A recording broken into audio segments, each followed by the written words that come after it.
CM Chandrababu Naidu గారు కలెక్టర్ల సమావేశం అయితే నిర్వహించడం జరిగింది. ముఖ్యంగా ప్రజలకు అందించాల్సిన పథకాలు, పరిపాలన, గ్రామ స్థాయిలో పరిపాలన, వీటన్నిటి గురించి, ప్రజల ఆరోగ్యం, విద్య, వైద్యం, వీటన్నిటి గురించి సమీక్షలు అయితే నిర్వహించడం జరిగింది. ముఖ్యంగా ఆయన ఒక కీలక విషయాన్ని అయితే వెల్లడించడం జరిగింది.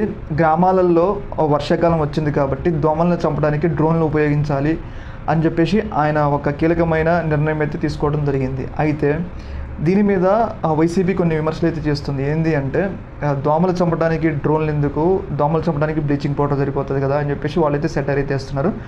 ముఖ్యంగా చంద్రబాబు నాయుడు గారు ఏమనుకుంటున్నారంటే మనం ఒక ఎక్కువ టెక్నాలజీ ఉపయోగించడం వల్ల మ్యాన్ పవర్ని తగ్గించాలని ఆయన అయితే అనుకుంటున్నారు. ఇప్పుడు చంద్రబాబు నాయుడు గారు డ్రోన్లు ఉపయోగించి ప్రజల్లో ఒక టెక్నాలజీ భావన సృష్టించాలని అయితే ఆయన అయితే అనుకుంటున్నారు. కాకపోతే దీన్ని వాళ్ళు విమర్శలు అయితే చేస్తున్నారు. మనకి ప్రస్తుతానికి బ్లీచింగ్ పౌడర్కి, పథకాలకి డబ్బులు లేవు, ఇలాంటి సందర్భంలో డ్రోన్లు అవసరమా అని చెప్పేసి ఆయన మీద అయితే విమర్శలు అయితే చేస్తున్నారు. ఏదేమైనా కానీ చంద్రబాబు నాయుడు గారు అనుకున్నారు అంటే డ్రోన్లు ఉపయోగించి టెక్నాలజీని అడాప్ట్ చేసుకుందని అనుకున్నారు. కాకపోతే దీన్ని మాత్రం కొన్ని విమర్శలు అయితే వ్యక్తం అవుతాయి. ప్రస్తుతం రాష్ట్రంలో కొన్ని ఇబ్బందులు ఉన్నాయి, వాటిని షార్ట్అవుట్ చేయాలి, కానీ ఇలాంటి సందర్భంలో డబ్బులు వేస్ట్ చేయడం ఏంది అని చెప్పేసి కొన్ని విమర్శలు అయితే వస్తున్నాయి. దీని మీద మీ అభిప్రాయం తెలియజేయండి. Okay, thank you.